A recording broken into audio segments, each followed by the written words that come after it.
Sejam bem-vindos a mais um Foot Hub Podcast, que toda semana traz para vocês convidados mais que especiais e pessoas que podem compartilhar suas experiências, que podem acrescentar a sua vivência para que a gente possa falar um pouquinho mais sobre futebol, sobre tática, sobre coisas do gênero, né? Tudo que cerca o futebol, as coisas do futebol. Do meu lado, meu parceiro, meu brother, meu querido, meu bruxo, Fernando Carvalho. Como vai o amigo para apresentar o nosso convidado de hoje? Bom dia, Dricos, nossos seguidores, as pessoas que sintonizam conosco.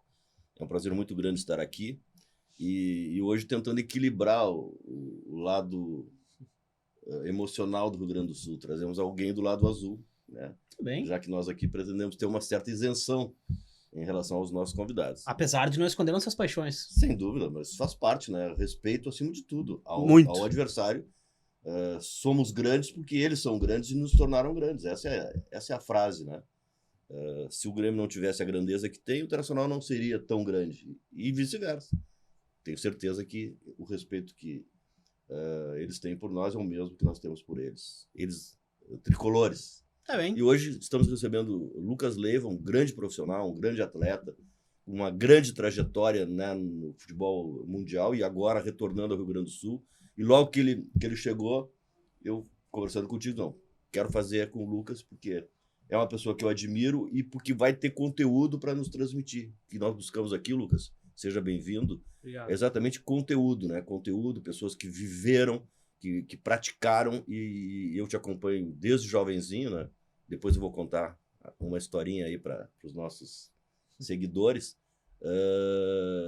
Exatamente pela tua condição, pela tua qualidade, pelo teu profissionalismo, pelo cumprimento dos contratos que tu sempre demonstrou ter. Enfim, seja bem-vindo. Muito obrigado, um prazer. Eu acho que é a primeira entrevista aí que eu estou dando desde que eu retornei a Porto Alegre. Prazer, eu acho que compartilhar conteúdo, conhecimento é sempre muito bem-vindo, então agradeço a oportunidade também de poder contar um pouco da minha história. E o que, cara, a tua conduta no passar do tempo sempre foi uma coisa muito elogiável. Tu é um cara que é acima da média, eu acho, é um elogio que eu faço em relação ao próprio mercado do futebol, né? No trato com as pessoas, na forma como tu te comunica com o torcedor e tudo mais. Mas as coisas pra ti aconteceram em vários lugares distintos do mundo, né, Lucas? Então, faz uma leitura rápida, assim, dessa tua carreira até aqui, desde a tua saída do Rio Grande do Sul, o tempo que tu ficaste no Liverpool, depois a tua ida pra Itália. Bom, foram em vários lugares, mas em poucos lugares, né? Porque eu, até hoje, joguei em 3 times, né? Isso é raro na vida de um atleta, principalmente do futebol, onde infelizmente, a gente vê aí companheiros que mudam, não sei, 3 times por ano, né? Isso é muito triste, porque se mostra que talvez os jogadores não conseguem criar uma raiz, né? Eu saí do Grêmio, cheguei no Grêmio em 2003, né? Na categoria de base, acabei jogando lá a famosa Batalha dos Aflitos, acabei saindo para o Liverpool em 2007, né, depois da final da Libertadores, onde nós perdemos para o Boca. E ali no Liverpool fiquei 10 anos, de 2007 a 2017, um período muito bom, mas muito difícil do clube também, porque teve uma troca de proprietários, enfim, teve bastante mudanças. E depois, em 2017, acabei me transferindo para Lazio, em Roma, onde permaneci mais 5 anos, cumpri todo o meu contrato e agora retornei e espero continuar aqui até encerrar. Esse é o meu objetivo, a minha ideia, né? A gente sabe que no futebol a gente não pode planejar muita coisa, mas essa é a minha ideia que eu tenho. E outra coisa, esse tempo que tu teve de Liverpool, né, foi um tempo muito importante. Tu falou de troca de proprietário, eu acho que também houve, eu acho que uma reestruturação né? Tanto, obviamente, dentro do plantel, quanto de conceitos e tudo mais. Mas como é que tu enxerga o momento que tu viveste dentro do Liverpool e o momento que o time vive hoje? Porque nada mais foi do que uma preparação, né? Uma preparação para que esse momento de hoje tivesse acontecendo. Esse momento não começou ano passado, há 2 temporadas, há 3 temporadas. Foi um projeto que foi se estruturando com o passar dos tempos com a tua participação, né? São processos, né? Não tem jeito. Um time campeão não se forma de um dia para o outro, principalmente lá na Europa. Eu acho que essa paciência que as pessoas falam é o tempo realmente que o clube dá, muitas vezes, para o treinador para fazer um trabalho de longo prazo, melhorando a equipe ano a ano, cada janela. Eu cheguei num período muito difícil, onde o Liverpool tinha muitas dívidas, né? E acabou sendo vendido aí para um outro grupo, um grupo americano também, onde ali se começou um processo novo, né? Uma história nova. Acho que foi o meu terceiro ano de Liverpool. E aí os nossos proprietários chegaram e começaram a tentar melhorar. É mais ou menos parecido com o que está passando agora, vamos dizer assim, o Arsenal, né? Passou um período difícil e agora está se reestruturando. E aí,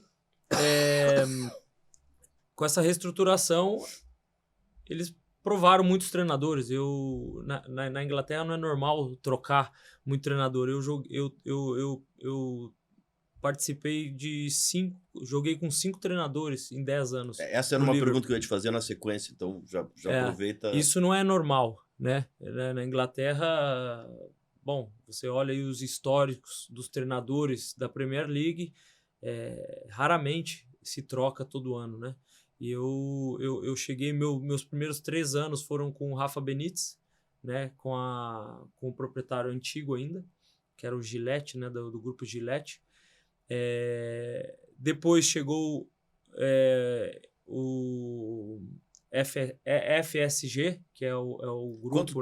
Quanto tempo o Rafa Benítez? O Rafa Benítez foram 3 anos. 3 anos. Mas quando ele saiu... Porque ele não é um dos treinadores que não é tão longevo na Europa, né? Ele não fica muito tempo. Não, eu tive com ele 3 anos, mas ele esteve no Liverpool acho que 5 ou 6, se não me engano. Porque eu cheguei em 2007, eles ganharam a Champions em 2005, já com o Rafa Benítez.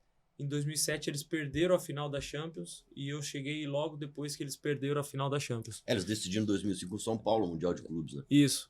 E perdeu a outra final também com o Milan. Aquela de 2005 foi emblemática, né? Que perdia de 3-0 no intervalo e acabaram ganhando nos pênaltis. E aí o Rafa Benítez saiu. Depois do Rafa Benítez veio... Deixa eu pensar aqui. O Roy Hodgson, tá? Que é o treinador inglês, que foi da seleção inglesa também.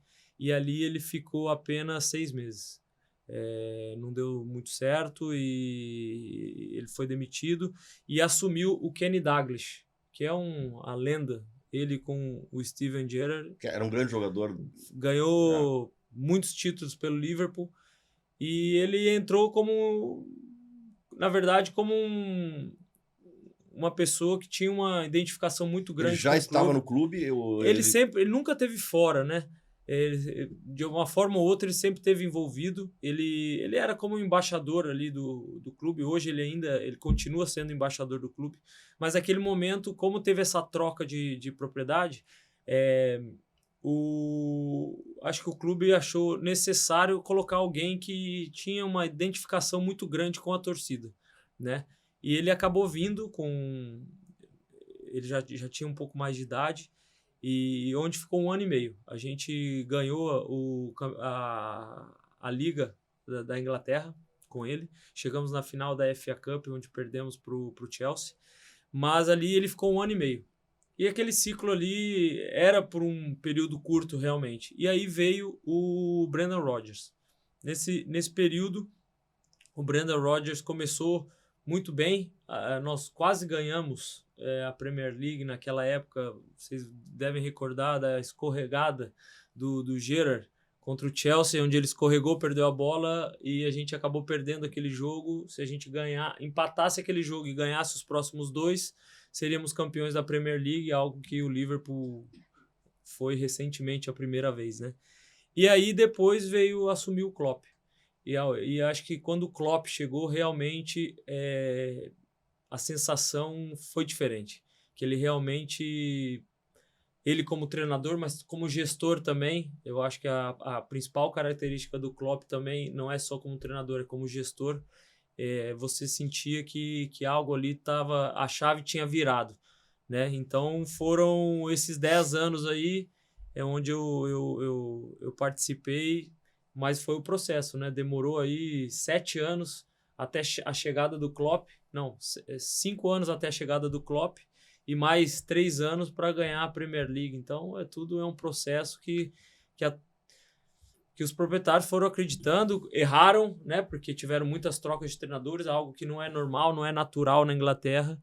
Mas agora o Liverpool hoje é um dos principais times do mundo, né? E nesse período da troca dos treinadores, talvez para ti não fosse até uma surpresa, né? Por conviver com o cenário brasileiro e tudo mais. Não, tipo, mas para eles, né? Mas mais ou menos, né? Tu vê que lá um treinador provisório, o Douglas, foi 1 ano e meio. Entendeu? Então a provisoriedade deles é diferente da nossa. A nossa aqui é 1 mês, né? Então, são 4, 5 jogos. Não existe. É o resultadismo, né? Eu confesso que eu não tive tanta experiência com troca de treinadores, né? Aqui no Brasil, porque eu comecei em 2005 no profissional, eu fui até 2007 com o mesmo treinador. Então eu tive um treinador que é o Mano Menezes. Então, assim, eu não tive essa experiência, a primeira troca de treinador realmente que eu tive foi no Liverpool, né? Que eu tive que começar na mesma temporada, começar com outro treinador, outros processos, outros métodos, né? Que foi a troca do Hodgson com o Douglas, né? O Benítez saiu no final da temporada, então começou o Hodgson já no início da outra temporada. Então, essa mudança, me lembro, foi em janeiro. Foi a primeira vez que é meio de temporada, né? Foi bem... Me lembro como se fosse hoje, um dia muito frio, tava até nevando. E aí fizeram a troca e a gente tinha um jogo contra o Manchester United alguns dias depois. Então, assim, foi a primeira experiência mesmo de troca de treinador que eu tive, né? Bom, tu trabalhou com o Mano Menezes, trabalhou aqui na categoria de base com vários treinadores, depois com o Mano Menezes durante um bom tempo. Foi um período que o Grêmio teve uma estabilidade, por isso, vindo da Série B, fez ótimas campanhas no Campeonato Brasileiro. Uma má lembrança para nós, colorados, eu era presidente e nós perdemos o Gauchão, né, para aquele time do Mano. Tu participou daqueles jogos, né? Participei. 2 empates, um gols no Beira-Rio, os gols é que fizeram a diferença. Depois, todos esses treinadores que tu arrolaste aí, e eu queria te perguntar os métodos de trabalho, a diferença do Mano Menezes, que certamente hoje já não manteve os mesmos métodos, porque eu lembro que lá atrás nós tínhamos um preparador físico que tinha a sua carga horária e tínhamos um treinador que tinha também a sua carga horária. A partir de um determinado momento, mesmo no Brasil, o treino físico é ministrado pelo próprio treinador com auxílio do preparador físico. E já na Europa, isso já funcionava há mais tempo, né? Quem trata da questão física são os treinadores, né? Então eu queria que tu fizesse essa distinção, como funcionava aqui, como é que tu se deparou nos primeiros momentos lá com essa nova realidade? Bom, no Brasil, na época, né, quando eu estava aqui ainda na primeira passagem, como o Fernando mencionou, tinha o dia do físico, que você só corria em volta do campo, o dia só do trabalho técnico, o dia só do coletivo, né? E quando eu cheguei lá, o Rafa Benítez, ele já era uma coisa mais unificada, né? Ainda se tinha um dia ou outro, ou no final do treinamento, que a gente fazia alguma corrida específica, mas era um trabalho mesmo junto, preparador físico e treinador, né? Principalmente na questão tática, eles já colocavam elementos físicos, né, e técnicos criando situação de jogo, onde né? A gente conseguia. Eu me lembro bastante assim o Rafa Benítez gostava de fazer um aquecimento que era sem bola, mas que ele já trabalhava os movimentos táticos da equipe na fase defensiva. Então ele chamava números, ele colocava, sei lá, 5 números no campo de movimentos que a gente tinha que fazer, e aí usava já na parte do aquecimento, que já eram 10, 15 minutos, onde a gente estava aquecendo, mas já fazendo a questão de movimentos defensivos táticos. Então, assim, eles já iam englobando tudo, porque aí o treinamento fica também mais curto, fica mais intenso, e aí você consegue também aproveitar de uma maneira melhor, assim, sabe? Dá um sincronismo, né, para as ações defensivas e ofensivas, né? Porque todo mundo fica faz ao mesmo automatizado, tempo. né? E a repetição não tem jeito. A repetição, ela é a base de tudo, né? Você faz, você erra, você repete. Você faz, você erra, você repete. E assim você vai criando a automatização da equipe, os movimentos, porque eu sempre falo, se você tiver que pensar no campo, você já está atrasado. Porque o futebol hoje, principalmente hoje, é muito rápido, né? Então, tem muita coisa que tem que ser no automático, porque não te dá tempo para você pegar a bola, levantar a cabeça, olhar o teu companheiro, você já perdeu a bola, já perdeu a velocidade do jogo. Então, eu cheguei lá, a Premier League já era um campeonato, sempre foi um campeonato muito intenso, muito rápido, de transição. Então, eu tive muita dificuldade nesse início, né? Porque pequenas coisas, a postura de como você vai receber a bola, o passe no pé certo, são pequenos detalhes que fazem uma diferença enorme na velocidade do jogo. Eu acho que isso aí também, no início, o Rafa Benítez me ensinou muito. Eu cheguei lá como um segundo volante, né, ofensivo, me lembro até hoje que o mano falava, tu é volante, tu não é meia, porque eu pegava a bola aqui, tocava e ia para a área, né? Ele me cobrava muito, e eu cheguei lá, de segundo eu fui para primeiro volante, né, por vários motivos. E o Rafa Benítez ali me ensinou bastante coisa também na questão tática, na questão de cobertura, diagonal do meu companheiro. Eu acho que isso aí foi muito bom porque eu cheguei muito novo, né? Então eu tive tempo também para aprender essas coisas. É que, na verdade, fazendo um comentário sobre essa tua colocação, na verdade, o que permite que um jogador que não tenha como característica a marcação, que não era o teu caso, né, pelo posicionamento que tu vai aprender e pelo posicionamento dos teus companheiros, a proximidade do posicionamento faz com que tu não precise dessa característica para te fazer uma função de marcação. O duelo fica mais coletivo do que individual, né?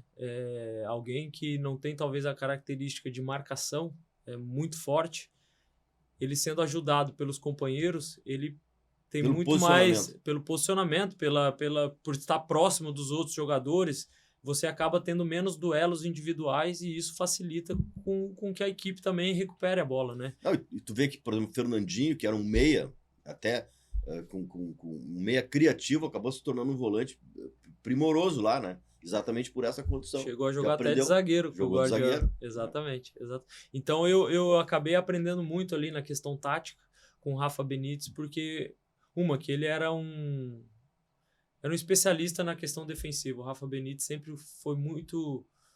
sempre cobrou muito das equipes e as equipes dele sempre foram muito sólidas. Tomava sempre pouquíssimos gols e esse período foi muito importante para eu aprender, principalmente conseguir me adaptar na Premier League, que é um jogo de muita transição, né? É um jogo muito aberto, mas com as características do time do Rafa foi fundamental para eu me inserir naquele tipo de futebol e conseguir me adaptar e conseguir permanecer lá, né? Foi bem difícil, mas eu consegui. Eu tenho uma pergunta que vem por trás de tudo isso, tem um pano de fundo para essa tua preocupação do dia da competição. Em que mês tu chegas ao Liverpool? Eu cheguei na pré-temporada, acho que foi junho ou julho. E era início de temporada. E logo depois da campanha do vice da Libertadores aqui, né? Ou seja, tu chega lá em alta, com o teu rendimento físico, né? O time tá começando, ou seja, talvez fosse uma preocupação a menos pra ti naquele momento, teu status físico. Mas, e como é que foi a tua adaptação à cultura, à vida e às coisas nesse mesmo passo?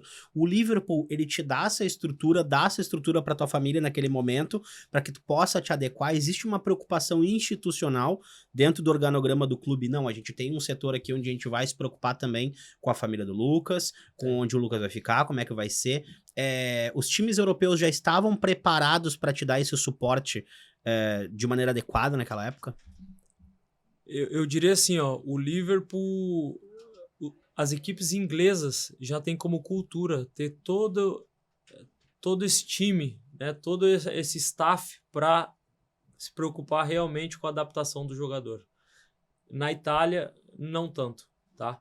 Então o Liverpool já estava todo preparado quando eu cheguei. Eu cheguei em julho, né? A gente foi para a Ásia em pré-temporada.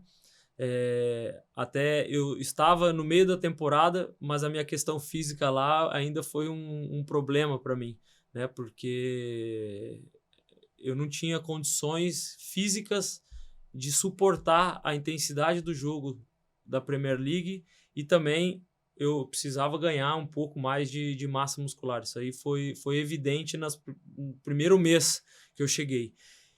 Retornando à pré-temporada da Ásia, lá já estavam preparados professores de inglês, todo o suporte em relação a encontrar casa, encontrar carro. Então, assim, o Liverpool, em relação a isso, mas é uma cultura dos times ingleses. Eles, se o cara não quiser, o cara não faz nada. Se o cara quiser só ir lá jogar bola e não pagar nenhuma conta, que às vezes eu acho até demais, você pode ficar tranquilo. Então, o Liverpool me deu todo o suporte na questão física, na questão do idioma também, né, da adaptação, porque isso também foi muito importante para eu poder me inserir também no time, né, porque sem falar o idioma eu encontrava muito difícil isso, né, e tem gente ainda hoje que vai lá e não aprende, né, porque tem também essas facilidades que o clube dá para você também se adaptar um pouco mais rápido, não pensar somente no futebol. Mas eu acho que são esses dois caminhos. Eu optei por aprender também, estudei, eu era obrigado a fazer aula de inglês depois dos treinamentos. O Rafa Benítez também, que eu vou citar bastante ele, porque ele foi um cara super importante para mim, principalmente nesses 2 anos, onde eu tive muita dificuldade nessa adaptação. Ele foi um paizão mesmo, assim, sabe? Me cobrava não só dentro de campo, mas fora, para poder também evoluir como atleta e me dar condições assim para eu seguir num grande clube como o Liverpool. Em relação a esses vários treinadores, né, que tu relataste aí que trabalharam contigo, a questão de proposta de jogo, o que variou, né, do Rafa Benítez, que tu priorizava a defesa, a primeira constatação, né, o trabalho dele é essa. Claro que ele tem lá as preocupações ofensivas, mas priorizava a defesa. Dalglish, os outros treinadores, e por fim o Klopp, que é hoje considerado um dos maiores treinadores do mundo, que eu reputo ser um estrategista, né? Não é um treinador que seja reativo, né? E nem um treinador propositivo. Ele faz o time dele jogar de acordo com a situação, de acordo com o adversário, com os jogadores que ele vai ter, né? Então eu queria que tu fizesse um comentário sobre isso. Bom, o Rafa Benítez ele gostava muito do 4-2-3-1, tá? Como eu falei, defensivamente ele trabalhava muito isso, mas tinha jogadores... Nesse sistema tu era o primeiro volante, o volante que não saía. Jogava mais como primeiro volante, se bem que o 4-2-3-1 tem os movimentos que os dois jogam. Na verdade, quando eu cheguei, jogava o Mascherano, o Xabi Alonso, e o Gerrard jogava como o 10, né, atrás do Torres.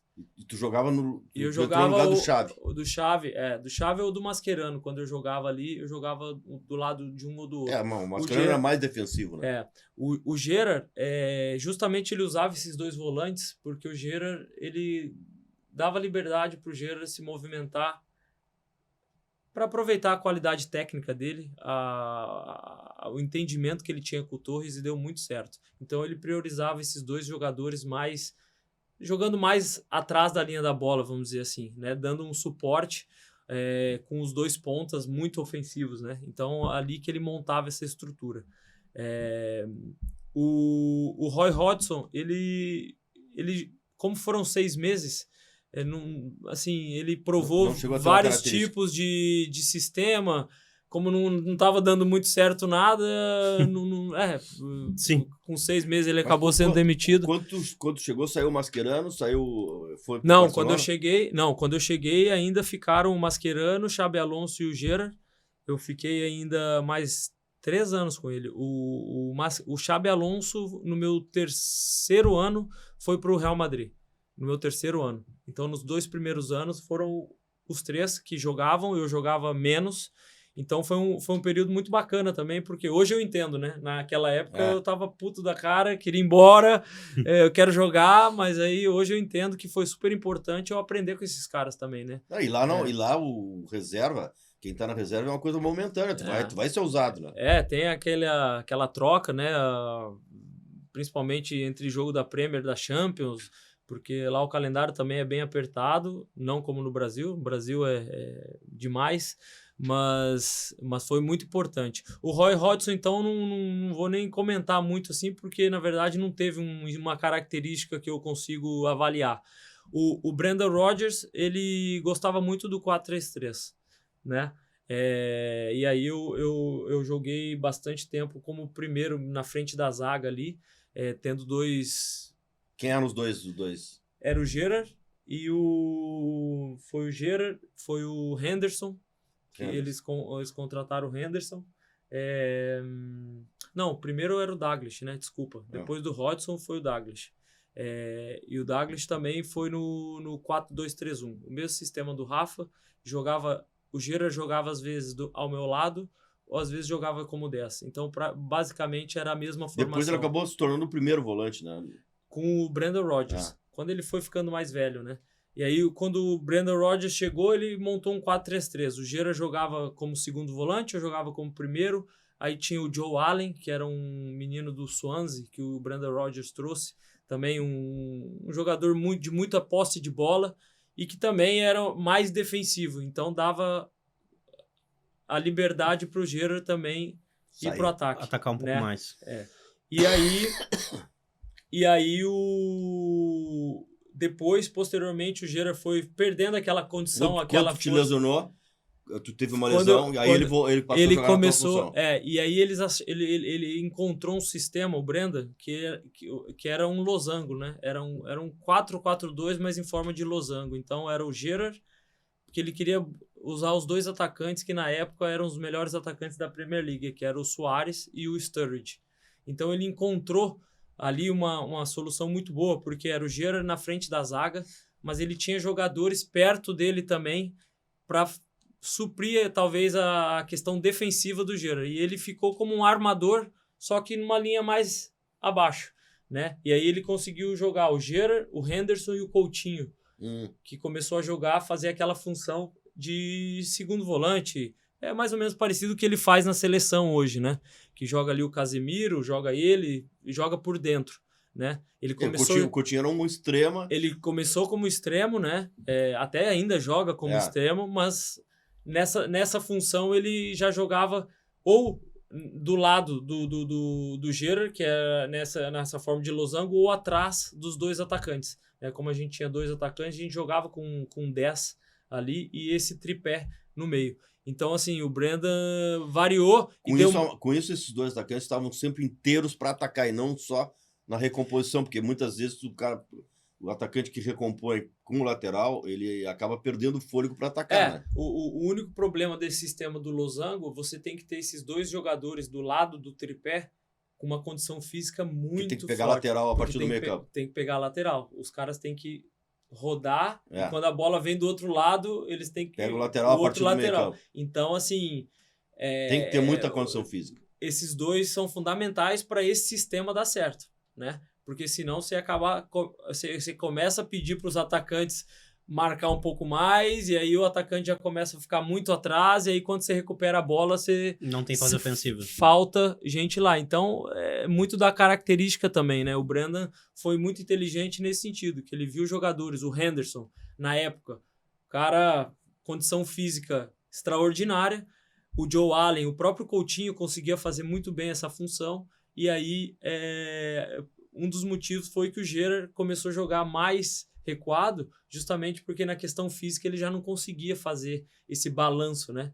E dava liberdade para o Suárez e o Sturridge estar sempre numa zona central onde eles criavam as jogadas e fizeram, acho que, não sei, 40 gols juntos na Premier League naquele ano. Então, assim, vai muito da característica também. Às vezes o treinador ele gosta de um sistema, mas se ele não tem as peças para montar... Ele tem que adaptar ao material humano adaptar. que ele tem. Ou ele tem que adaptar, ou ele tem que trazer jogadores de acordo com a característica dele, que foi mais ou menos o que o Klopp fez depois de 2 anos que ele estava lá. Ele aos poucos foi trazendo jogadores que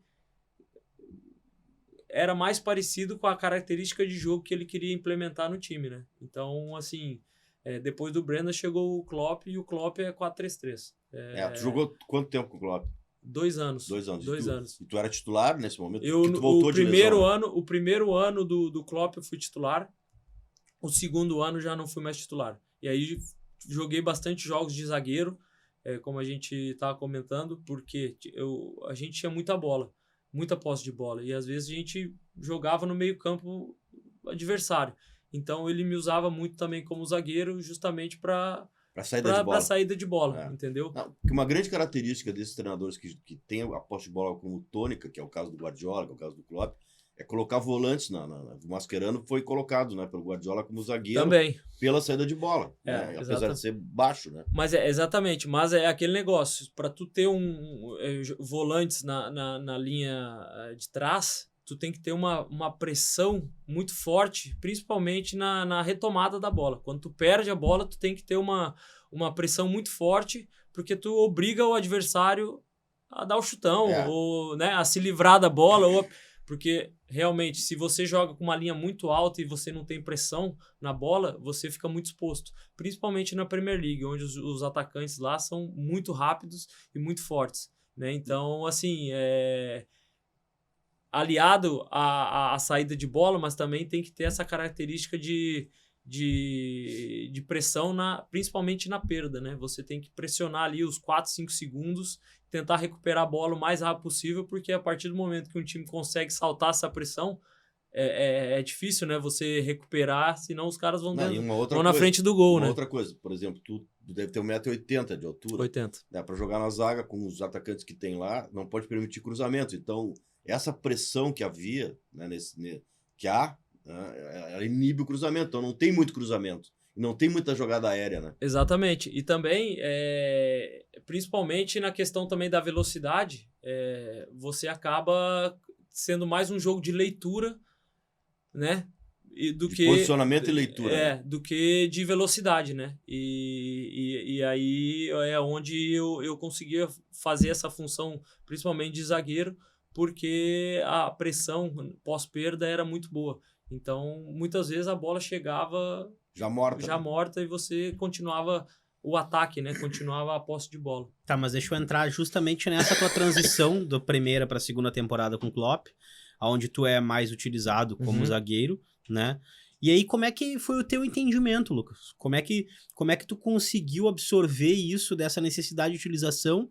E tipo assim, bom, já não estou onde eu prefiro, talvez, onde eu joguei nos últimos, 15 anos da minha vida, né? Mas eu tenho a oportunidade de estar no time, de participar. Mas como é que foi essa absorção pra ti, assim, de estar deslocado, mas ao mesmo tempo fazer parte, né? Pertencer e conseguir te manter no time também do Liverpool? Bom, o início... eu acho que você se questiona, né? Porque acho que o primeiro questionamento foi assim, será que eu não estou dando mais conta de jogar no meio? Ou realmente é uma opção tática que o treinador está fazendo para usar talvez as minhas características em benefício do time, né? Eu acho que foi um pouco dos dois, né? Naquele momento o Klopp talvez via jogadores que estavam talvez numa melhor condição que a minha para fazer aquele tipo de... Quem é que estava no meio campo nesse momento? Era o Gerrard, o Coutinho e o... Era o Gerrard... Não, o Gerrard já tinha saído com o Klopp. Foi o... Deixa eu ver. Foi o Emre Can, um alemão, que chegou. O Wijnaldum, que chegou do Newcastle. E o Henderson. O Henderson. O Henderson, na verdade, ele era segundo volante, e com o Klopp ele começou a jogar de primeiro volante. Tanto é que até o Fabinho chegar, o Henderson era o primeiro volante do Klopp, né? Justamente nessa questão de... física. Questão que conseguia suportar o jogo de uma forma muito alta, né? E aí, nesse primeiro momento veio um questionamento. Mas depois eu entendi que talvez aquela posição, da forma que a gente jogava, era praticamente a mesma coisa. Que jogar, era como se jogasse de volante. Eu jogava na zaga, mas eu estava jogando de volante, porque eu estava armando, eu estava conseguindo fazer o time jogar. Então, assim, eu tive que me adaptar nos treinamentos. Às vezes eu treinava de volante. Não é que eu só jogava de zagueiro, eu joguei bastante ainda de volante, mas muitos jogos eu joguei de zagueiro, ou por uma emergência, ou por uma necessidade, ou pelo estilo de jogo. Então, assim, eu acabei acrescentando uma posição a mais na minha carreira que talvez eu não imaginava que eu poderia fazer, né? E eu acho que eu consegui. Eu acho que isso aí foi importante também. E até eu ir embora do Liverpool, eu acabei aprendendo muito nessa nova função. E de alguma forma levei também para o meio-campo, porque as funções elas são parecidas, não tem jeito. Os movimentos, as coberturas, principalmente da zaga e do meio-campo, a única diferença é que no meio-campo você tem ainda o zagueiro. O zagueiro não tem. Então, só tem o goleiro. Só tem o goleiro. Então, tu tem que ter ainda mais concentração. Acho que eu trabalhei muito mais ainda a minha concentração. A questão da leitura, eu acho que isso é importante. O zagueiro que não tem leitura, ele não consegue jogar. Ele tem que ter leitura do perigo, porque não tem jeito. No campo de futebol, você sempre tem o lugar que ele é mais perigoso. Então, você tem que ir para onde tu acha mais perigoso e você sempre vai deixar um lado ou uma zona do campo descoberta. Mas você tem que optar. Então, assim, foi na zaga... Não, tu tem que, esse lado mais perigoso, tu tem que ver qual é a tua melhor qualidade para coibir esse lado perigoso. Ou a probabilidade menor do time adversário fazer o gol, né? Num cruzamento, normalmente, onde que os times deixam o lugar talvez mais livre? É no segundo pau, não tem jeito, porque os atacantes vão e normalmente o segundo pau é o lugar que está mais livre. Mas porque é a probabilidade, não tem jeito. É muito mais difícil um cara fazer um gol no segundo pau do que no primeiro pau, porque a bola é muito mais rápida, né? É muito mais difícil de você defender. Então, assim, esse tipo de coisa também eu consegui aprender bastante nesse tempo de zagueiro, mas também de Liverpool e também na Itália. Chegando na Itália depois nem se fala, porque na Itália eles fazem... Essa questão defensiva é incrível, assim. Eles trabalham muito o jeito que o cara corre, a postura do corpo, coisas que na Inglaterra eu não tinha trabalhado. Sabe que eu assisti uma entrevista do Roque Júnior, né? O Roque Júnior foi para a Europa com 27 anos. E ele relata que ele só aprendeu a jogar futebol, jogar uma bola antes. Ele só aprendeu a jogar futebol na Itália. Né? Exatamente por essa compreensão do jogo que transmitiram a ele.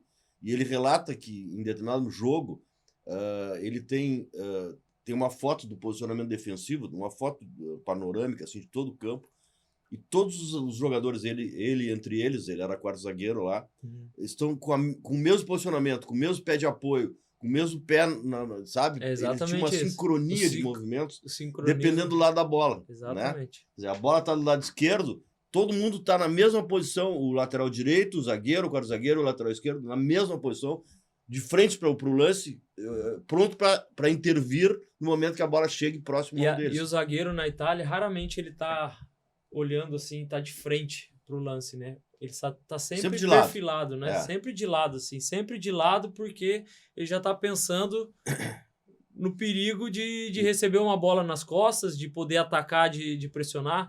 Então, assim, algo que eu não aprendi isso muito na Inglaterra, pelo estilo de jogo, pela forma que eles jogavam, pelo jogo de transição que é na Inglaterra. Então, assim, na Itália eu tive mais uma experiência que eu consegui adicionar na minha bagagem, vamos dizer assim, como jogador. E uma outra coisa que eu sempre dizia aqui, né, vendo até volantes italianos, quando o meu volante estiver olhando para o meu gol, Eu acho fantástica essa frase dele. Meu volante tem que estar olhando pro gol do adversário. Se ele estiver olhando pro meu gol, alguma coisa tá errada. Não tá certo. Perigo acerta. Exatamente. É verdade. Eu vou fechar a questão Inglaterra contigo, só complementando a tua resposta, que, na verdade, quando tu vai pra zaga, tu pode até não estar dando conta do meio, mas tu é o primeiro nome à frente do plantel que tem disponível para a zaga, né? Na verdade, ou seja, tu te torna uma opção colaborativa, uma opção tática, né, à frente dos jogadores de plantel, zagueiros, talvez, né, que foram contratados pelo clube, uma decisão de gestão, uma decisão técnica, uma coordenação, e a tua técnica te permite estar em mais de um lugar, né? Então isso é fantástico, e que bom que tu conseguiu absorver da melhor forma possível. Não, foi muito bom. Eu acho que isso aí também, olhando, que nem eu falo, às vezes a gente olha depois que passou o fato, né, e tu fala, foi muito importante, né, como lá no início, esses 2 anos que eu tive para treinar com esses caras, o Gerard, Mascherano, o Xabi Alonso, que me acrescentou muito. Eu acho que isso também me acrescentou muito na minha chegada na Itália, né? Depois que eu cheguei na Itália, esse período que eu joguei de zagueiro também me deu um entendimento maior que eu consegui de alguma forma levar para o meio campo, porque eu cheguei na Itália e joguei no meio, né? Os 5 anos, mas me deu um entendimento enorme, assim, principalmente de leitura, de questão tática, que isso me ajudou também, eu acho que também na adaptação no futebol italiano. Chegamos na Itália aqui. Não, eu quero, antes da Itália, eu tenho mais uma pergunta para encerrar o ciclo inglês. A gente costuma ver, em vários momentos, vendo os jogos, que na hora de uma substituição, na hora da instrução para um atleta que entra, que ingressa no campo, quem ministra aquela instrução é um auxiliar técnico, não é o treinador. O treinador lá já é um diretor técnico, né? Ele já manager. É um manager, né? Coisa que agora aqui no Brasil, né, temos o Filipão, que é mais técnico que o diretor, mas ele tem, assim, foi apresentado como um diretor técnico. Nós temos o Muricy no São Paulo e o Abel, que está querendo se tornar, né, esse tipo de profissional. Então, como é que funciona lá essa questão do treinamento, da instrução, a sintonia fina que tem que ser estabelecida com os atletas em relação à estratégia adotada? O treinador, a palestra, como é que é formulada a palestra?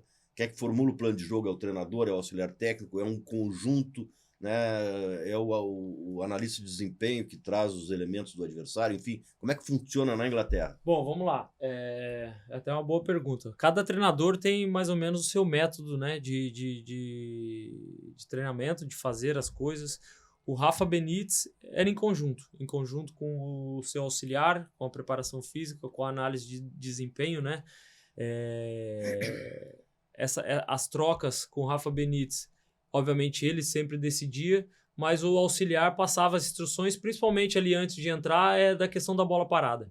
O auxiliar passa muito o posicionamento da bola parada.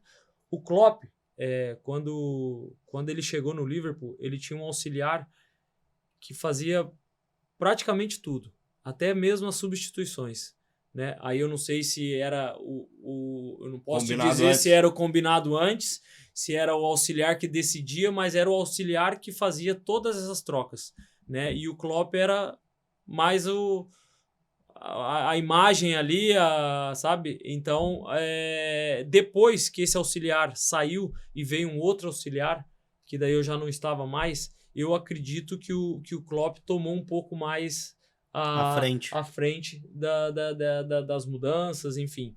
Então, assim, o Kenny Dalglish, por exemplo, ele era Esse auxiliar veio com ele. Veio com ele do Borussia. Sim. E aí depois acabou saindo e permaneceu o terceiro auxiliar, que na época ele era do Liverpool. E aí acabou ficando como segundo auxiliar dele. E até hoje que é o Pep. O Kenny Dalglish era o manager. O Kenny Dalglish ficava olhando realmente o treino. Uma intervenção ou outra ele fazia, mas basicamente o auxiliar é que dava todo tipo de treinamento. Então, assim, depende muito de cada treinador. Tem muitos treinadores que gostam de participar mais, tem outros que participam em algumas atividades, talvez na questão tática ou em algum exercício específico eles participam. O Rafa Benítez era assim, o Klopp era assim, mas o auxiliar ele tem um papel muito importante, sim, porque não tem como o treinador tomar conta de tudo, né? Principalmente o treinador, normalmente ele fica responsável muito mais pela gestão, né, do grupo, porque não é fácil gerir 30 jogadores, tantas estrelas, 25 jogadores, né? Sempre vão ter lá 11 contentes, o resto descontentes, não tem jeito, né? E os que estão muito felizes, que não estão jogando, tem alguma coisa errada. Os caras também identificam isso, esse cara tá muito tranquilo, ele não joga, ele tá muito tranquilo. Então, assim, até isso, então o treinador também tem a questão do clube em geral, né? Porque o manager lá, ele não é só responsável pelo time, ele é responsável por diversas coisas, né? Até questão comercial, questão de planejamento, Então, assim, o auxiliar, ele tem um papel muito importante aí dentro do clube, e principalmente no andamento aí da questão de treinamento, na questão tática. Então, assim, cada treinador tinha o seu jeito diferente. O Kenny Dalglish foi o mais diferente, assim, que ele participava pouco, mas eu acho que já era uma questão mais já da idade. Ele foi colocado ali também mais como uma figura, né? Com a imagem que ele tinha, a identificação que ele tinha como treinador, né? Porque ele foi um bom treinador, ele foi até campeão da Premier League com o Blackburn, na época do Alan Shearer. Mas ele já estava aposentado já fazia alguns anos. Bom, acabamos com a fase, tá? Fase inglesa. A fase inglesa acabou. Eu vou começar. Só colocação depois. Não, eu quero. Pá! Vai. Vou começar com uma frase que eu uso muito, né? É a frase do Capello. Time que faz muito gol ganha partida. Time que não toma gol ganha taça. Que é exatamente a síntese do futebol italiano. Posso? Contigo. O grande impacto, então, foi essa fase defensiva italiana, né? O aprimoramento, né, desse aspecto dentro do futebol italiano. Isso tu pode eleger como o grande impacto, Lucas, da tua transição da Inglaterra para a Itália. Foi essa a grande vertente de conhecimento que tu tivesses do futebol italiano nessas 5 temporadas de Lazio? 5? 5 temporadas. Né? 5 temporadas de Lazio. Isso. Foi esse o teu grande conhecimento adquirido, esse aperfeiçoamento da fase defensiva e da estratégia, da sincronicidade? Foi. Eu acho que... Na Itália tu jogava de primeiro também. De primeiro volante. A Itália tá no sangue, né? A questão defensiva, a questão do sincronismo defensivo. Como eu falei anteriormente, hoje já tem uma geração nova de treinadores italianos, né? Que talvez eles são um pouco mais destemidos, vamos dizer assim. Eles são um pouco mais ofensivos, né? O próprio treinador que eu tive por 4 anos, o Simone Inzaghi, que está na Inter de Milão hoje, já é um treinador mais jovem. Então, de alguma forma, ele era um treinador mais ofensivo, né? Mas tá no sangue deles. Eles adoram essa parte defensiva, eles trabalham muito, porque eles sempre falavam assim, não prendiamo gol, que não vamos tomar um gol, que um gol lo facciamo, que eles falam, um gol a gente faz. Então, se a gente não tomar o gol... Não toma gol que tu... tu vai fazer, cara. É muito difícil um jogo que tu não faça um gol, né? Principalmente no time que a gente tava. Então, eles falavam sempre assim, sabe? Então, assim, mas a questão dos detalhes, a posição do corpo, a questão se a bola tá em pressão, tá sem pressão. Se ela tá com pressão, você pode ganhar campo. Se ela tá sem pressão, você corre para trás. Você corre lá pro teu gol, que daí dá tempo, talvez, para outros companheiros chegarem e ajudar. Então, assim, coisas que na Inglaterra eu queria impressionar. A bola tinha que ser... na Itália tu não pressiona lá alto, né? Pressiona do meio pra trás. Na Itália, tu assim, ó... uma das coisas diferentes, assim, que eu vi na Itália, que assim, na Inglaterra, a gente joga dessa forma e a gente adapta uma coisinha ou outra ali na pressão, na saída de bola, por conta do adversário. Mas na Itália, eles mudam muito a forma de jogar de acordo com o adversário. Entendeu? Então, assim, então eles já mostra que essa parte defensiva para eles é muito importante, muito importante. E assim, talvez o futebol italiano ele não é tão atrativo para as pessoas, né? Mas se tu olhar realmente, os times que mais ganham o campeonato são os times que tomam menos gols, né? Não tem jeito, né? Aí tem estilos de jogo. O Manchester City é um time que toma pouquíssimos gols, mas faz muitos gols, mas toma pouquíssimos gols. Tem um estilo diferente, talvez não é um time extra defensivo, mas talvez é uma forma defensiva eficaz que eles fazem, que é a pressão na bola que eles têm pós-perda e a posse, eles têm 70% da posse da bola. Então, assim, eles automaticamente eles vão conceder poucas chances, né, de gol. Então, na Itália, eu aprendi muito, assim, principalmente o detalhezinho aquele, sabe?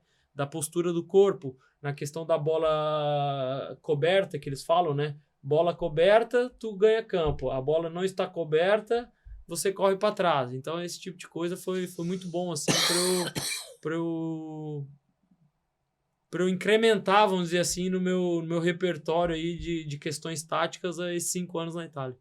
Mas em termos, por exemplo, em termos de ambição, nesse período que teve lá, a Juventus ganhou a maioria dos títulos, né? Era o protagonista. A Lazio entrava no campeonato com que ambição? Nós entrávamos sempre com a ambição de terminar nos primeiros 4, para classificar para a Champions League, né? Essa foi a ambição. Nós ganhamos lá 3 títulos, depois da Juventus. O Lazio foi o que mais ganhou títulos. Nós ganhamos a Copa Itália e ganhamos 2 Supercopa Italiana. E a Champions League a gente conseguiu classificar uma vez, né? Os outros anos a gente sempre classificou para a Europa League. Óbvio que a questão da Champions era um objetivo, mas era um objetivo muito difícil, né? Porque tinha a Juventus, tinha a Inter de Milão, tinha o próprio Milan, o Napoli, que está muito bem estruturado, e a gente conseguiu uma vez classificar para a Champions League, um pecado que foi bem na época da pandemia, jogamos a Champions com o estádio fechado, mas foi ali, depois de 20 anos, a gente conseguiu voltar a jogar a Champions League. E nos outros anos a gente classificou para a Europa League. Então, assim, a gente conquistou aí, atingiu os objetivos que o clube tinha como prioridade desde o início da temporada. E como é que é o entendimento do torcedor nesse aspecto? Porque, cara, no Brasil é simplesmente impensável, até para um time médio, entendeu? A gente vai entrar nesse campeonato aqui para ficar entre os 4. A gente vai entrar nesse campeonato aqui para fazer meio de tabela. Vamos tentar uma vaga na Sul-Americana. É que é muito diferente, assim. No Brasil, nós temos aí, sei lá, 12 times grandes, assim, que a gente fala, times com histórias, sabe? E o futebol brasileiro, agora, vamos dizer assim, tá um pouco menos equilibrado. Vamos dizer assim, hoje tem 3 times aí, 4 que... Na minha opinião, estão um pouco acima da média, né? Na questão de investimentos, na questão dos jogadores. Mas nos outros anos aí, 5 anos atrás, todo ano mudava o campeão brasileiro. Então, assim, automaticamente, o torcedor espera também que, esse ano meu time pode estar lá em cima, pode brigar pelo título, né? Lá já é um pouco mais diferente. Você tem lá os tops 4 na Itália, vamos falar, a Juventus, o Milan, o Inter, passaram um período difícil, mas são os 3 aí que estão sempre ali. Aí vem o Napoli, a Roma, a Lazio, né? O próprio Atalanta, agora que surgiu nesses últimos anos. Então, mais ou menos, você tem como fazer uma previsão. Tem uma hierarquia, né? Na Inglaterra, a gente fala lá os top 6 lá, que é o Tottenham, Arsenal, Liverpool, Manchester, o City e o Chelsea. São esses aí. Se tiver aí um ano como o Leicester, ganhou a Premier League, mas não é o normal, né? Tanto que depois não ganhou mais. Exatamente. Na Espanha são os mesmos. Então, assim, no Brasil, você nunca sabe, porque o futebol brasileiro é muito equilibrado nesse sentido. Então, o torcedor é normal que o torcedor começa o ano, ele espera que o teu time esteja lá em cima da tabela. A não ser que for um time talvez de menor porte, que daí acaba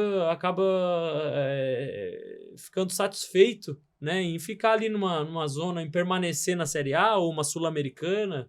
Enfim, eu acho que é mais ou menos por aí. Houve esse entendimento do torcedor da Lazio, tipo assim, nessas 5 temporadas. Tipo, não, para aí. Lógico.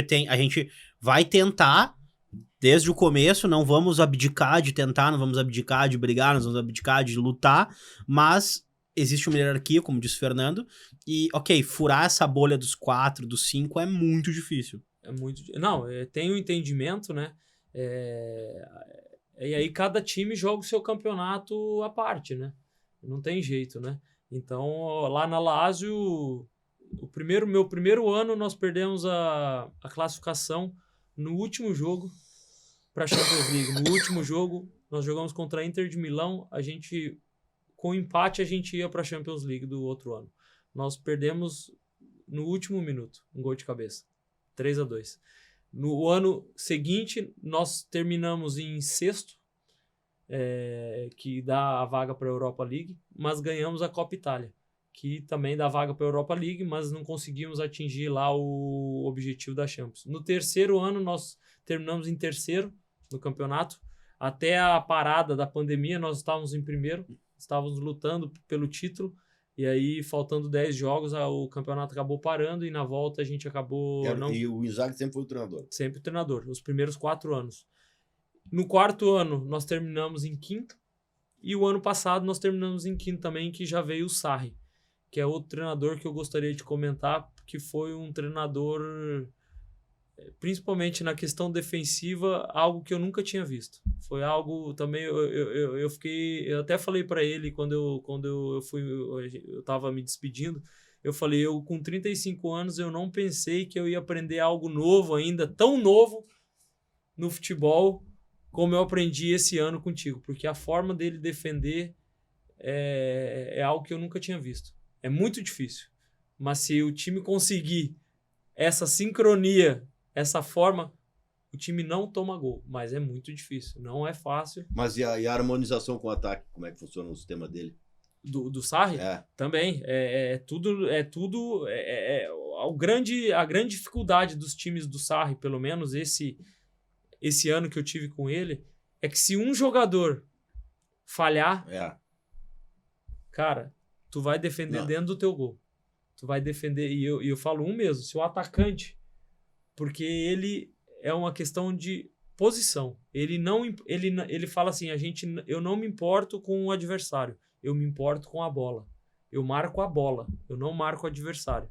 Então, assim, a gente era dividido no campo para marcar a bola. A partir do momento que você não conseguia fazer um movimento, talvez, você já estava muito atrás do adversário. E aí você não conseguia chegar. Então, assim, foi algo muito novo. Erro zero. Erro zero. Sempre no limite. Sempre no limite. Mas, quando a gente conseguia fazer isso, tu não tomava gol. Era impressionante. Parecia que tudo era muito fácil, mas era uma forma de jogar bem difícil.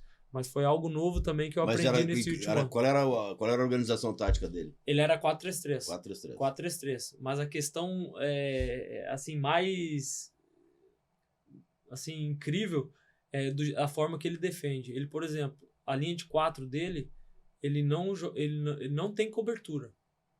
Um zagueiro, normalmente a gente está acostumado, um zagueiro é mais agressivo, o outro cobre, né? É mano sempre? Não. Ele é posicional, mas marcando a bola. Por exemplo, ele não admitia que um zagueiro cobrisse o outro. Ele fala, se o zagueiro tiver que cobrir o outro é porque tu tá mal posicionado. Você fez uma leitura errada. E aí é aquele negócio da sincronia. A linha tem que estar muito alinhada, tem que estar... Porque 2 metros, 1 metro para cá, para lá, fazia toda a diferença e é onde criava os espaços que muitas vezes a gente tomava gol. Entendeu? E na prática, quais eram os resultados? Não chegou a concluir o trabalho com ele? Concluiu o ano todo. Aí chegou em que... Nós terminamos em quinto lugar. Em quinto lugar. Mas, assim, é um trabalho que leva muito tempo.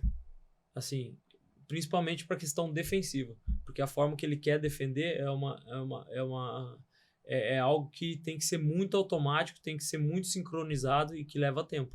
E até nos nossos primeiros 3, 4 meses lá, teve jogo que a gente perdeu 3-1, 4-1, que não era normal. E depois a gente foi, eu acho, não sei, nós tomamos muitos gols até janeiro, e de janeiro até junho a gente tomou pouquíssimos gols.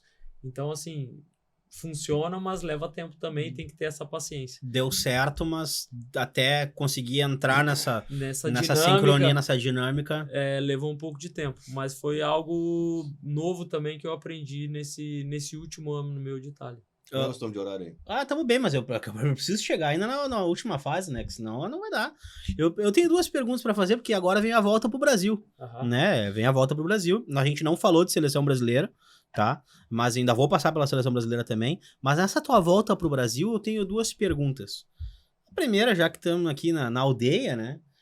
Fernando Carvalho. Lucas Leiva quase esteve no Inter, não esteve no Inter, já houve um interesse no Lucas Leiva? Deixa eu só fazer um parênteses, tá? Com o Inzaghi, a gente jogava no 3-5-2, então também foi um outro sistema que a gente jogou 4 anos, que também foi um sistema bem... que na Itália se usa muito. 3-5-2 ou 3-4-3? Não, 3-5-2. 3-5-2 só com um tripé, né? Fazia linha de 5? Fazia linha de 5. E aí com o tripé, jogava eu na frente da zaga, os 2 meias volantes, né?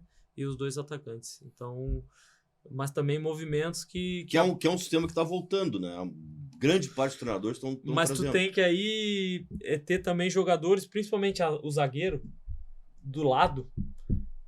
Muitas vezes eles se tornam meio campo, principalmente na pressão. Né? Porque e na armação. Na armação nem se fala, né? Mas também na fase defensiva, esses 2 zagueiros, muitas vezes eles se tornam meio campo na questão da pressão, porque eles têm que romper a linha, porque senão fica essa linha de 5 e aí o cara perde jogador no meio. Então esses zagueiros, os 2 zagueiros do lado, eles acabam rompendo essa linha para poder ajudar a fazer a pressão, lateral, né? Ele tem que, no lado oposto ao da bola, ele tem que fechar no meio. Né? Tem que fechar. Ou o zagueiro rompe a linha e o ala se torna um lateral, né? Porque se começar a colocar muita gente na mesma linha, você perde na outra. Não tem jeito, né? Então só queria fazer um parênteses, porque foi um sistema... É uma máquina, né? É uma máquina esse homem de pensar, cara. Porque ele tava aqui, ó, no sistema... Tava no sistema ainda do Inzaghi. Mas eu vou refazer a pergunta, reformular a pergunta. Lucas Leiva quase jogou no Inter, Fernando Carvalho? Não diria isso. Houve um interesse. Evidente. Por que acabou acontecendo de eu conhecer o Lucas, né? Eu ia a jogos, eu, presidente do Internacional, eu ia aos jogos dos meninos, dos jovens. Eu estava sempre vendo tudo. Em determinado Grenal, né, eu vi o Lucas atuando pelo Grêmio e foi o melhor jogador em campo. E aí eu sempre queria saber, né, qual é a situação jurídica, que tipo de contrato tinha, qual era o prazo. E eu acho que nem era de júnior, era um Grenal antes do júnior, antes de ser júnior. E aí eu fiquei sabendo que o contrato dele terminava em 6, 7 meses, né? E aí, claro que a gente tentou, né, contratar o Lucas através de alguém que era ligado a ele, empresário, mas ele renovou o contrato com o Grêmio e acabou não se concretizando essa tratativa ou essa intenção, que eu nem sei se o Lucas ficou sabendo na época, porque ele renovou o contrato com o Grêmio antes de eu ter a atitude, né, direta em relação à família dele, ou ao procurador, ou a quem o representasse. Ou seja... E depois disso, e vou contar uma historinha aqui, né? Vamos ver. Depois disso, eu sempre que tive a oportunidade de falar sobre jogadores, uma das pessoas que eu mais elogiava era ele, porque sempre admirei como atleta, né? E depois que ele foi lá, acho que esse episódio aconteceu lá em 2012, mais ou menos. Ele estava de férias no Brasil e a gente se encontrou numa casa noturna. Ele me cumprimentou e, de repente, eu recebi um presente, né? Recebi uma espumante que ele me presenteou. Talvez em função dessa relação tênue, né? Mas que era uma relação de admiração que eu tinha por ele. E... Que beleza. Que gentileza. Daí surgiu essa ligação que é distante, mas que acabou acontecendo. Aqui só fazer, né? A gente ofereceu um café pro Lucas Leiva hoje, porque os tempos já são outros, né? Já disse o Lucas aqui, não, ninguém mais vai em casa noturna aqui, né? Não, até vamos, né? Vamos, mas não com a frequência, né? Exatamente, agora já... Não, vamos deixar bem claro, ele tava com a esposa. Tudo bem, mas estávamos em férias, estavam vocês em férias, estavam, né? Fora das suas atividades da bola, estavam, né? Estavam num momento de entretenimento, por que não? E esse homem aqui fez esse gesto de oferecer-te uma espumante, é isso? Isso aí. Coisa que o Fernando Carvalho também faria para o Lucas Leiva. Só que o Lucas teve a ideia primeiro. Foi isso, né? Lucas, essa tua volta pro Brasil, cara. Então, vou falar de forma... Acho que no podcast a gente não tem... A nossa ideia não é te colocar numa posição onde tu te comprometa, onde tu fale alguma coisa e tudo mais. Então, a gente quer saber do panorama geral, cara. Então, assim, tu voltas pro Grêmio, fazendo a brincadeira que, né, não fostes pro lado vermelho, assinaste teu contrato, seguiste tua vida e tudo mais, te tornasse uma referência gremista. Eu acho que tu é muito respeitado por todos, né? Tu é um cara que conseguiu admiração no futebol pelo teu trabalho, pela tua postura, pela forma como tu encara as coisas, né? Mas aí tem esse retorno pro Brasil, cara. E como é que tu enxergava de lá da Itália, com 35 anos, 34, 35 anos, a oportunidade de voltar para o cenário brasileiro? Obviamente que pro Grêmio, mas como é que tu enxergava o futebol brasileiro de lá de fora e as competições que o Grêmio veio a disputar no teu retorno? Bom, eu sempre, desde quando eu saí, a ideia de voltar, ela sempre permaneceu, né? Talvez em algum momento um pouco mais, outros momentos um pouco menos. Quando eu me transferi para a Itália, eu me encontrei lá na Lazio um ambiente espetacular, não só questão de futebol, mas questão de família, de cidade, de país. Eu fui muito feliz lá em Roma, mas aquela questão de voltar, ela sempre permaneceu na minha cabeça e eu sempre deixei em aberto, né? Eu nunca quis criar uma expectativa enorme, mas ela sempre esteve ali, né? E quando eu percebi, ou eu entendi, ou eu senti, teve várias coisas que eu não ia permanecer na Lazio, eu conversei com a minha família, falei, olha, eu tenho esse desejo, ele sempre foi nítido, eu sempre conversei abertamente na minha casa lá, e obviamente o Grêmio seria sempre a minha primeira opção, né?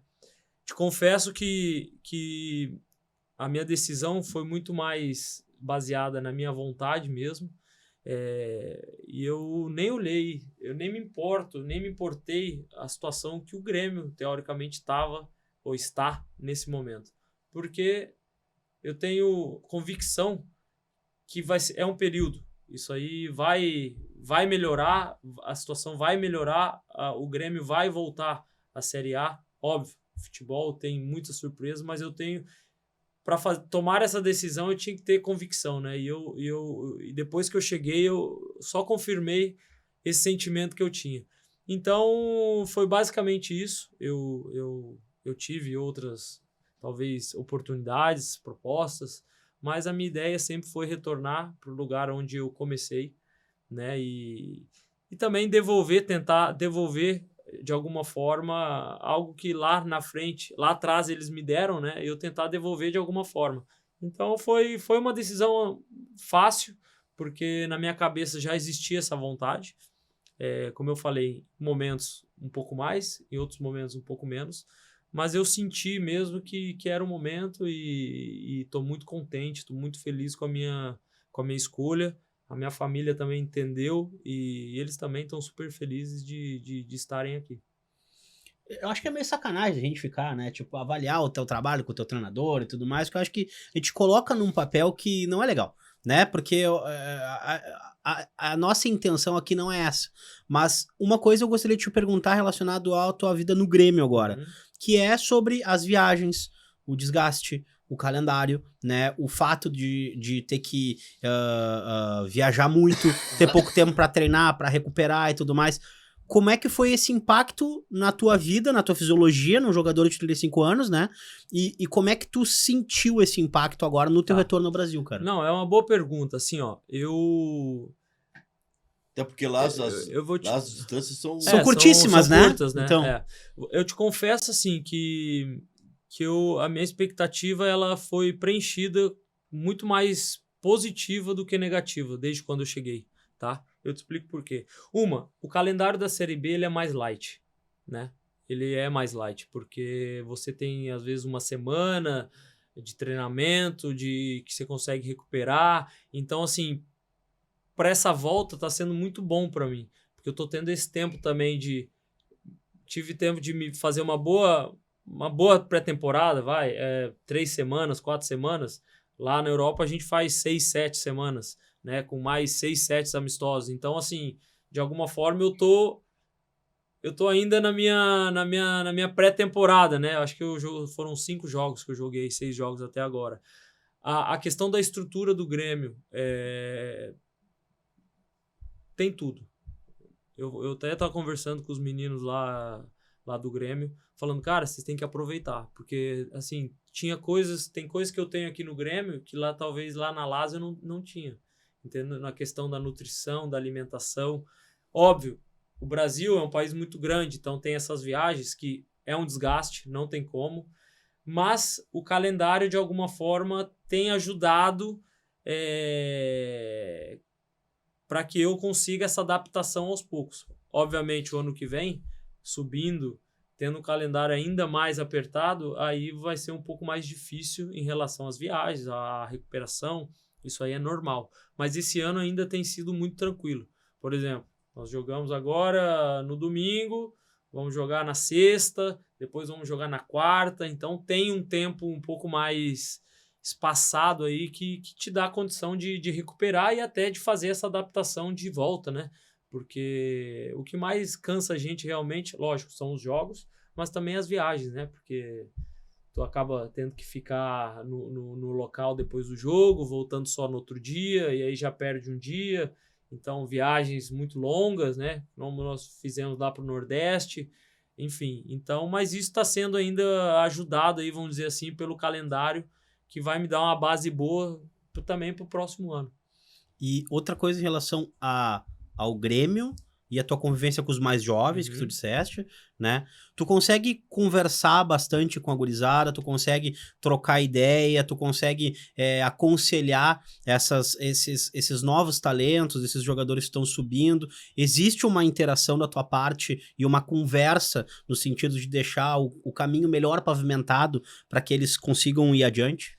Bom, obviamente eu estou chegando ainda, né? Recente a minha volta, eu ainda estou conhecendo todo mundo, a forma como todo mundo gosta de ser abordado. Eu não sou um cara muito falante, sinceramente. Eu sou um cara que falo pouco, assim. Mas eu tento passar a minha experiência. Eu acho que a minha experiência ela já é muito válida, principalmente para os jogadores jovens. Tem muitos ali que perguntam, que questionam, que querem saber. Isso é muito importante. Eu posso passar um pouco da minha vivência aí dentro do futebol, né? E podendo ajudar eles, preparar eles para o que vem pela frente, né? Porque, infelizmente, às vezes o ser humano ele valoriza muito mais a grama do vizinho, ela é sempre mais verde, né? E às vezes a gente esquece de valorizar o que nós temos agora. E é isso que eu tento passar, principalmente na questão da estrutura, da nutrição, eles aproveitarem ao máximo tudo isso que o clube fornece para eles, né? Porque isso vai dar condição para eles ali na frente, né? Eu, hoje com 35, como eu falei, eu olho para trás, lá, às vezes eu ficava puto, eu ficava bravo, eu queria tudo no momento, mas eu, mesmo fazendo isso, eu consegui me preparar, né? Me preparar para o que estava por vir. E aí, quando a oportunidade chegou, principalmente lá no Liverpool, eu estava pronta, né? Então, é isso que eu tento passar para eles. Porque nós, quando a gente é mais jovem, a gente quer tudo meio momentâneo, né? A gente não entende que o processo ele é longo. Teve um jovem lá que eu falei, cara, tá meio bravo, talvez tu não tá jogando tal. Quantos anos tu tem? Eu tenho 20 anos, 21. Eu falei, cara, tem mais 700 jogos na carreira. Quando tu começar a jogar, tu não vai parar mais de jogar. Então aproveita para tu criar uma base forte que quando chegar, cara, depois tu vai falar, não tem uma semana livre aí para eu treinar, não. Então é isso que eu tento passar para eles, né? E como eu falei, lá no Liverpool eu também me preparei. Até não comentei, das grandes pessoas que me ajudaram muito nessa época foi o William Thomas, que hoje é o diretor do Internacional. Ele era preparador físico. E ele teve comigo lá 2 anos. Ele me contou isso. Ele te acompanhou, né? Me acompanhou lá 2 anos como preparador físico particular. Acho que foi 2, até um pouco mais. E ele foi um cara super importante. Então, na questão da preparação. Eu mesmo querendo jogar naquele momento, eu não deixei de me preparar, de ganhar na questão física, na questão tática, na questão técnica, para poder também estar pronto quando a oportunidade chegasse. Eu quero só fazer um jogo rápido com ele, consigo? Não, Pode fazer umas perguntinhas. Pá, pá, pá, pá, pá, pá. eu vou encerrar, então, minha... Já? Não, Não. Eu vou só fazer umas perguntinhas assim de ele. Pá, pá, pá, pá, pá, pá. Daí ele me responde. O que tu acha? não, tá liberado. Um parceiraço de seleção brasileira. Felipe Coutinho. É um jogo muito difícil que tu jogou na tua carreira no Liverpool. Jogo encruado. Liverpool, Borussia Dortmund. E um jogo encruadíssimo na Itália. Na Itália foi Supercopa contra a Juventus. Se eu falar do Grêmio, obviamente, tu podes vir a falar da Batalha dos Aflitos. Mas na tua trajetória de Grêmio aí, um confronto que te marcou, que não tenha sido a Batalha dos Aflitos. Aquele Grenal que nós fizemos 1-1, né? Lá no Beira-Rio, que a gente saiu campeão gaúcho. Gol do Pedro Júnior. Vou pensar nisso na hora do almoço, cara. Mas não por isso, foi pela questão que o nosso time naquela época ele era inferior ao do Inter. Muito inferior. Né? E o Mano teve O Mano ali foi brilhante. Teve o conhecimento e a humildade de entender aquilo e de montar um esquema tático que deu muito certo e a gente conseguiu ali. O Mano é um treinador, eu sou admirador do Mano, acho ele um excepcional treinador e hoje o Internacional está num ótimo estágio em função, né, das ideias dele que ele implementou. E aquele Grenal, aquela dupla de Grenais, que ele jogou com 2 laterais no lado direito. Exato, né? O Alessandro e o Patrício. Exato. E fez 2 linhas de 4, fechadinho. Não tomou 4-1, gol. 4-1. Não tomou gol no Olímpico na época, né? E depois, mesmo tendo tomado o gol do Fernandão no início do jogo, ele ficou atrás, não saiu de trás, e numa bola bandida, acabou conquistando o título. Então foi um jogo marcante, assim, óbvio, pelo título, mas também pela situação que na época o nosso time era inferior tecnicamente, mas a gente conseguiu ganhar. É o segundo cara desse time que a gente traz aqui, porque o Patrício já esteve aqui conosco também, né? Agora o Lucas, né? Quem era o goleiro? Não era o Galato? Porra, o Galato é um dos próximos convidados. Bom. Não era o Sarra? Não, o Sarra. Foi 2006, né? 2006. Foi o Sarra. Acho que era o Sarra. O Sarra, o Sarra chegou em 2007, Libertadores. O Sarra não vai ser... Não foi o Sarra. Não vai ter oportunidade de vir. Não, né? Era o Galato, eu acho. Que era o Galato. Ou o Marcelo Groy, um dos dois.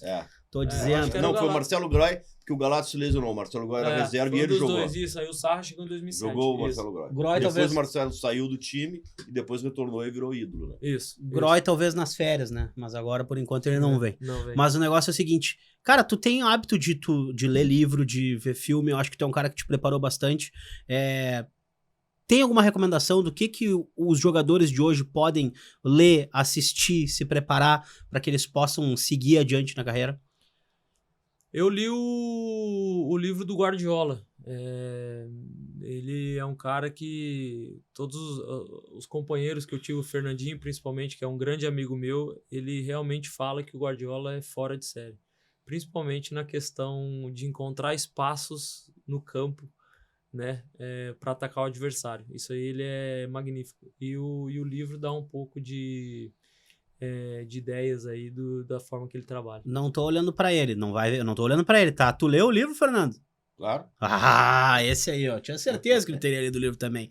Lucas, um técnico que fique bacana na tua lembrança, que tenha sido um cara bom de trabalhar, por óbvio, não vamos citar o teu técnico atual, não tá na lista o Roger Machado. Quero saber os técnicos que tu conviveste até hoje.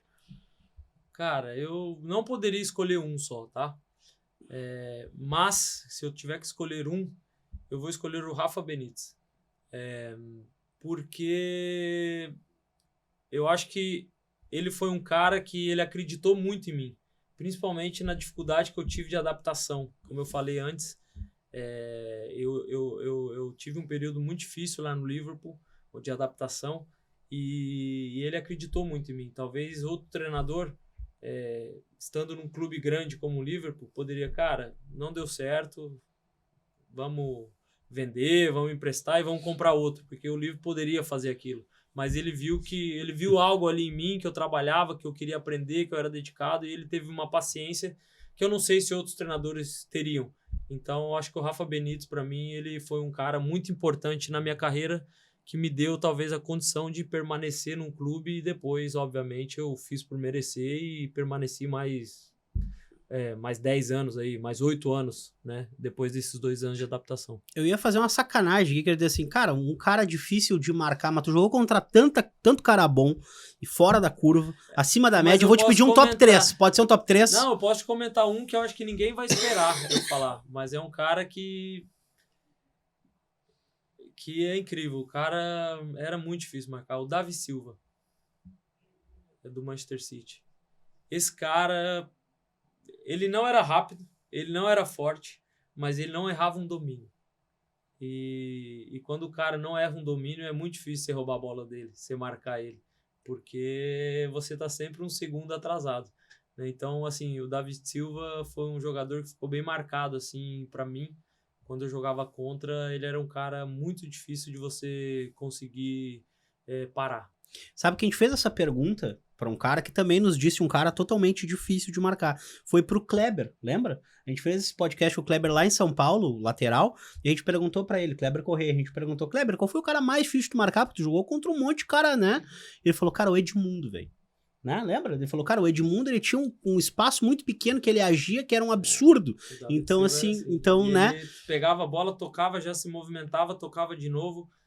Ele não parava. Quem tá assistindo a gente, daqui a pouco pensa assim, o Lucas vai citar fulano, Beltrano, não sei o que, agora é a hora que ele vai falar do, né? Mas não. Então, daqui a pouco tu tá trazendo uma dificuldade que quem olha o jogo, quem assiste o jogo, talvez não perceba, né? Quem tá lá dentro, totalmente diferente. Atletas, né, que o domínio de bola, o controle de bola, ele... e o Davi ele Silva... é meia jogada, né? Porque... E o Davi Silva é um jogador que ele não é tão competitivo, né? Fisicamente ele não é competitivo. Ele achou armas. Ele consegue jogar mesmo sem ser intenso para ser cooperativo com o grupo. Mas os treinadores encontram um espaço para que ele jogue. Então, assim, jogou na Premier League anos e um grande jogador, ganhou títulos porque ele tinha ele conseguiu, dentro da dificuldade ou da dificuldade dele física, talvez na questão de altura, de corpo mesmo, a questão técnica dele, a questão de movimentação, de mapear os espaços, ele fazia diferença. Fantástico. Última pergunta. Só mais uma. Não vamos falar de Grêmio de novo, tá? É só da tua vida, Lucas Leiva. Tá bom. Tem um pós-carreira, Lucas? Tem Essa era a pergunta que eu comprei. Viu? Então é a tua pergunta. Então, ó, vai ter um pós-carreira, tu pensa nisso, quando tu finalizar, tu quer seguir como um dirigente, um executivo de futebol, entrar na vida política do clube, pode não ser do Grêmio, qualquer clube, tu te enxerga nesse pós-carreira já, ou tu acha que é uma coisa que tu ainda vai amadurecer? Não, eu já penso, tenho ideias, é sempre muito difícil, eu falo, o que tu vai fazer depois? Cara, eu tenho ideias, mas eu não sei se eu vou gostar, se eu vou me adaptar, porque esse lado aqui de jogador, ele é completamente diferente, né, do lado de treinador, de diretor. Eu acho que, pelo meu perfil e o que eu gostaria de fazer, fazer a gestão de carreira de jogadores. Eu acho que isso aí é algo que eu gosto bastante, eu acho que eu posso ajudar muita gente. Ou na parte de diretor, eu acho que isso aí também pode ser algo que me atrai, porque a questão de treinador, de momento, né, depois o cara para e tem vontade, tem saudade do campo, a gente não sabe, mas a minha ideia é essa, ou diretor, ou trabalhar na questão de gestão de carreira mesmo. Fantástico. Fernando? Encerramento, né? Encerramento? Como é que nós vamos encerrar isso aí? Agradecer ao Lucas pela presença. Foi brilhante a entrevista. Eu acho que teve conteúdos aqui extremamente importantes. Essa tua vivência te traz uma condição de experiência transmitida aos nossos seguidores, aos nossos sintonizadores, de forma ímpar, né? Então, quero te agradecer. Tenho certeza que pela tua lucidez e pela maneira como tu te portas, o futebol vai contar contigo na sequência, seja como coordenador de carreira ou orientador de carreira de atletas, como dirigente, talvez como treinador. Nunca dá para deixar fora essa atividade, né? Já tirei uma licença lá da UFAB, eu já tenho. Só que o treinador é tensão permanente, né? Tensão. a tua esposa certamente vai reclamar mais, né? Mais ainda da tua ausência, da tua ausência até em casa, porque o treinador fica em casa ausente, na verdade, porque ele está pensando no que vem, está pensando nas estratégias, né? De como resolver os problemas do dia a dia.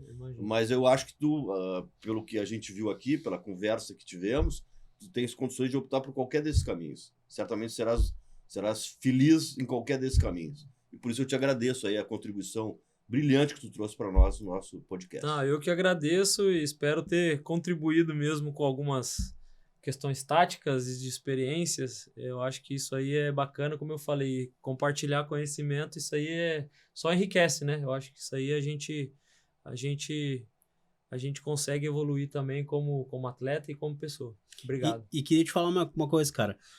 A gente vive um tempo onde as coisas estão tão, às vezes, agressivas, violentas, polarizadas dentro do futebol, né? E é muito importante a gente receber nessa mesa, te dizer que nós, obviamente, somos colorados, e é muito bom a gente praticar o respeito, a gente praticar a cordialidade, a educação, para que a gente possa conversar sobre futebol, para quem gosta de futebol, né? A tua vinda aqui foi muito importante para nós, muito legal.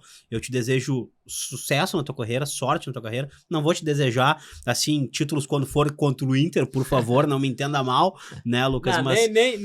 nem quando não é contra o Inter. Eu entendo, não, cara, tudo bem, mas assim, cara, eu quero te dizer... Fica tranquilo, tá tudo certo. Assim como... Respeito acima de tudo. Nessa cadeira aí, cara, sentou recentemente o Hugo de Leon, também foi um cara que foi muito bem vindo, contribuiu muito conosco nas nossas conversas e tudo mais, e outros nomes gremistas também. O Paulo Paixão, que hoje trabalha no Grêmio, né? Então, espero que a gente consiga cada vez mais trazer coisas legais para que a gente possa compartilhar, somar, né? Porque no fim, futebol é a soma de muitos fatores, não a divisão deles, né? Claro, eu agradeço, como eu falei, respeito acima de tudo, é muito bacana mesmo poder compartilhar. Eu acho que isso aí só ajuda o crescimento de todo mundo, né? Independente dos lados, né? O que ganha é o futebol, isso aí que a gente quer. Esse foi mais um Fut Hub Podcast, hoje com o Lucas Leiva. Então foi um baita de um prazer recebê-lo aqui conosco. Então fique ligado, porque em breve a gente vai ter mais novidades aqui com vocês. Te esperamos na próxima. Até breve. Tchau, tchau. Valeu.